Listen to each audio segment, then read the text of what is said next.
जब आप किसी चीज को मन से करते हो, दिल से करते हो, तो आप उस चीज की गहराई में जाते हो और चीजों को सीख लेते हो।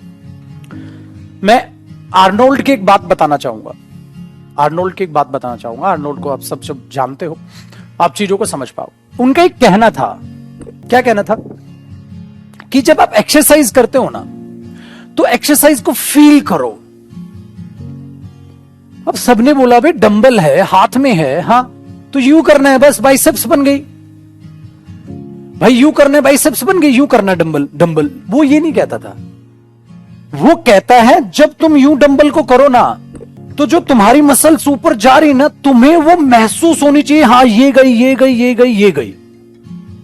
तो तुम्हें ये चीज एग्जैक्टली महसूस होनी चाहिए, तुम्हें वो चीज महसूस होनी चाहिए। ये कह रहा था कि उस मसल्स को फील करो। अब हमारे लोंडे क्या करते हैं, जिम में गए, एक इधर डंबल उठाया, इधर डंबल उठा, ओ ई, कहां ध्यान है? ठीक है, ईयरफोन लगाए हुए गाने चल रहे हैं। यहां काम उल्टा होता है। यहां जिम ट्रेनर्स क्या बोलते हैं, ये मैं यहां पर्टिकुलर जिम के बारे में, मैं टोटल लाइफ के बारे में बता रहा हूं। तो यहां क्या सिखाते हैं कि बेटा जब दर्द होना, हां दर्द को भूल जा, हाँ गाने में ध्यान लगा। यार एक बात तुमने सुनी होगी, नो पेन नो गेन, सुनी सबने है, हाँ। तो बेटा आर्नोल्ड का कहना था, अगर तुम्हारी किसी मसल में पेन है, हाँ तो उस पेन पे ध्यान लगा, तभी वो पेन गेन में कन्वर्ट होगा। यहां क्या करते हैं, अरे तुम्हें यहां पेन हो रहा है, हाँ उसकी तरफ देखिए मत, ध्यान वहां लगा, गाने में खोजा। कोई तुम्हें फूंक मार रहा होगा, कर एक्सरसाइज कर, वहां खोजा, तू भूल जा उस पेन को। और वो कहता था, अरे काम तो उल्टा है, तुझे उस पेन को ही जीना है।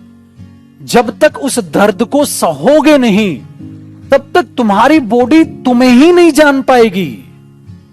और फिर क्या होगा, कुछ नहीं भाई साहब, बॉडी भले ही बन जाए, बट मेरे बच्चे तुम अपने शरीर को जान नहीं पाए। क्या है तुम्हारा शरीर, तुम्हें यह नहीं पता होगा कौन सा बॉडी पार्ट तुम्हारा वीक है, कौन सा स्ट्रॉन्ग, तुम्हें पता ही नहीं। सब अपना गाने गुनों में लगा के, अपना आजकल इतने सप्लीमेंट आ रहे हैं, सब खा पू के, ठीक है, गाय भैंस की तरह मोटे हो जाते हैं, उन्हें कोई मतलब नहीं दुनियादारी से। ये ऐसे बंदों के लिए एक्सरसाइज बनी है। तो बेटा उनका कहना था, योग को और एक्सरसाइज को एक साथ देखो। यहां जिम के नाम पे अखाड़े चल रहे हैं, कोचिंग सेंटर के नाम पे रट्टे चल रहे हैं। तो ये जो चीज जिस दिन आपको वाकई में समझ आ जाएगा ना, उस दिन आप वाकई में चीजों को जान जाओगे। मैं तुम्हें कुछ और कह रहा हूं, तुम कुछ और सीख रहे हो। मैं कह रहा हूं बेटा ये सेंटेंस नहीं है, ये भावनाएं हैं किसी व्यक्ति की। सोचो अगर तुम्हें रियल में ये बात बोलनी पड़े, तो तुम इसको कैसे, किस भाव में समझोगे? वो भाव तो तुम्हें समझ ही नहीं आएगा ना। वो कहते हैं ना, भगवान ना करे किसी का अपना चला जाए। हाँ, तुम एक बात बोलते हैं, जिसका गया है ना बेटा, असली दर्द को वही समझ सकता है।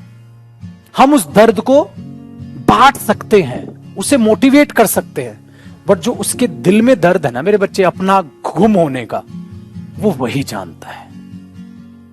समझ आए बात को? ये चीज है। अब कोई भी शहीद होता है तो उन सोल्जर्स के लिए हम सैल्यूट करते हैं। बेटा असली दर्द सिर्फ मां जानती है, उसका बेटा गया है। तभी तो बोलते हैं ना, मां के दर्द को कोई समझ ही नहीं सकता। क्यों? क्योंकि वो असलियत में आप कैसे फील कर लो। तो ये चीज मैं यहां से आपको दिमाग दौड़ाने की कोशिश करूंगा कि बेटा इसको कैसे बोलोगे। तो किसी भी सेंटेंस को जब पढ़ो ना, तो थोड़ा डीपली चले जाओ। मेरा ये नेचर है, और ये नेचर कब बनेगा, जैसे आपका मैथ्स में है। आप बेटा जिस क्वेश्चन को मैथ्स में पढ़ते हो ना, ठीक है, तो आप लोग पता है क्या करते हो, उस क्वेश्चन में घुस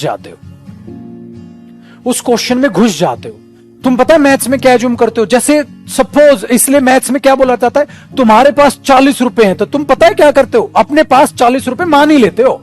हाँ मेरे पास 40 हैं, ठीक है, फिर क्या करना है, कहता हाँ दिए, वहां दिए, वहां दिए। भूल जाते हो तुम क्वेश्चन को, अपने आप को ही क्वेश्चन मान लेते हो।